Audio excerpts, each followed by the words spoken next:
things are starting to shift around for the Vancouver Canucks, as indicated by Thomas Drance on his article earlier this morning on The Athletic.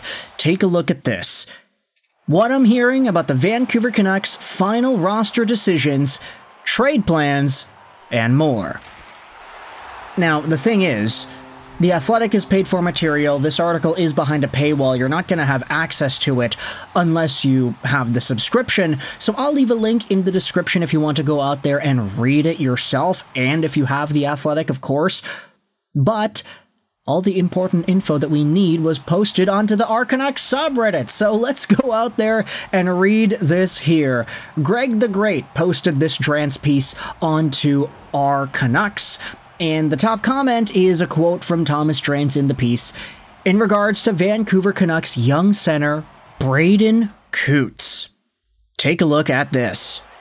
The internal discussion, in fact, has shifted somewhat from whether or not Braeden Cootes might get a look in Vancouver to open the year, which now seems increasingly likely, and has begun to hone in on whether or not he would benefit from going back to junior, or if he might be capable of sustaining the level required to contribute in the NHL all season.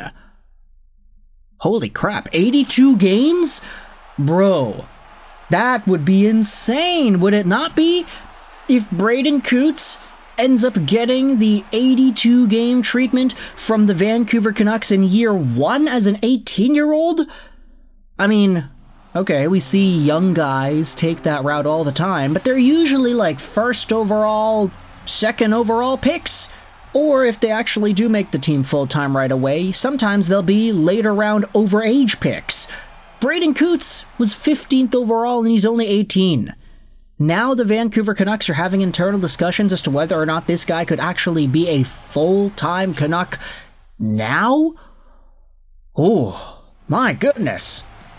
Let's take a look at some of the replies here. Notorious Bittree went out there and said, "Damn, I thought he earned his 9 games.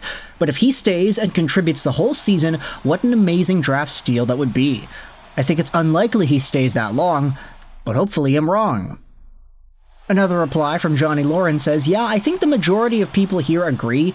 Braeden Cootes has earned the 9-game look and they're wary about him staying for the full 82-game schedule. Whatever management decides, I'm on board with. This current regime has demonstrated they know how to develop and the best course of development for each player. Look at our young guys, and we can see that Lekaramaki, DPD, Baines, Carlson, Ratu, Kudryavtsev, etc., coaches are not putting guys into roles they're not ready for. They're given a taste to show them what they need to do to make it, and management brought in other young guys like Mancini who compete and make earning a spot in the lineup a challenge. The organization seems to be working towards the same goal, whether in Abbey or Vancouver. If Cootes isn't ready, I have no doubt the coaching staff will tell him directly what he needs to work on and have a plan in place on somehow getting him to compete at the NHL level sooner rather than later." And here's the thing, I think a lot of people are strung up on the idea of contract years, because if he does stay 9 games and he plays well enough to justify giving him a 10th, automatically the first year of that entry-level contract is burnt. And I think a lot of Canucks fans would prefer for the Canucks not to do that if their plan is not to have Cootes as an 82-game guy. Let's say he goes the Daniel Sprong route. Sprong, might I remind you, was a second-round pick by Pittsburgh back in 2015, who ended up making the Pittsburgh Penguins for 18 games the year after he got drafted. Now, he got sent back to junior after those 18 games, which is kind of why a lot of folks feel that the Penguins rushed him. Like, this guy was a second-round draft pick playing 18 games, burning off the ELC year that he got in his first season after being drafted. But it's a possibility here for Cootes, too. If he plays 9 games and he's good enough to get the 10th, and then he plays a little bit more after that, the Vancouver Canucks can send him down at any point back to the dub if they feel that he is starting to fizzle out a little bit. Folks, would be difficult with the year that it burns off of his ELC, but it is an idea that you can think of. Here's what Canucks person responded in the comments section of this Our Canucks thread. "I think the likelihood is between 9 to 30 games with Vancouver. Young players can hit a wall later in the season, but having him be a middle six center as long as he's playing like one is probably the goal." The Kenny Logan says burning a year for an extra 20 games seems idiotic. But then another response from Canucks person says, "Except if you think it helps his development. Plus, burning a year means you can extend a long-term second contract a year early and potentially lower the cap hit because he might not have even popped yet. And that is another interesting way to look at it. Another reply says, if the guy is NHL ready, stunting his growth for an extra year of cost control, that's idiotic.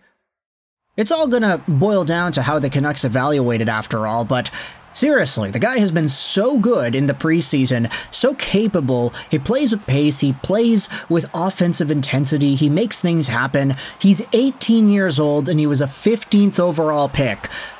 He's more than earned the 9 games at this point. And if he continues to play as well in those 9 games as he's played in this preseason so far, then I could honestly get on board with burning a year of that ELC as long as he's ready. Don't rush him, don't force him to be in that spot.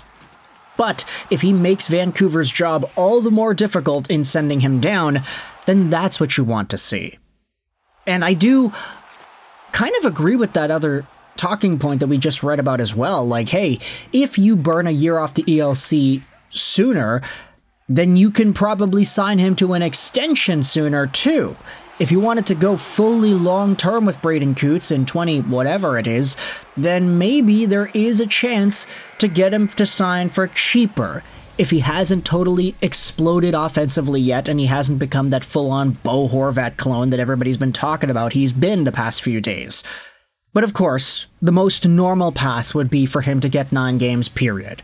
It's just the fact that Drance wrote about a full season's worth of time, potentially, if that is even something Vancouver management is thinking about. Hey, Cootes is this good, he's been this effective, can he do this for the course of a full season and help us out over that full season? All of a sudden, things start to become a lot more real for this 18-year-old, recently drafted 15th overall pick by Vancouver. So, again, the article is going to be linked in the description if you want to go out there and read the rest of the thing yourself. A lot of the conversation on social media seems to be, why would the Vancouver Canucks go over 9 games? The simple answer to that is, well, if he's ready, why not? If he is capable of doing that, then why not go a little bit above and beyond the territory of what we expected, because he has gone above and beyond our expectations already just in training camp in the preseason. He's been so good. So let me know your thoughts in the comment section below. What are your opinions about the Braeden Cootes story and how he's developed? We'll see whether or not he actually does stick around beyond 9 games. I think 9 games is probably a given here, assuming he is able to sustain the play that he's had the past few days and weeks into the final few games of the preseason. I think he's got 9 games in the bag. We'll see whether or not he's able to get even more than that. But if you enjoyed this video at any point, please click the like button. If you did not, then feel free to hit that dislike button. The comment section is your floor. Comments help out with the algorithm, so I'm very appreciative of that. Let me know in the comments your opinions about this Braeden Cootes situation and whether or not you think he actually has a chance to play a full season for Vancouver. I hope you enjoyed this video. Sign on. And bye.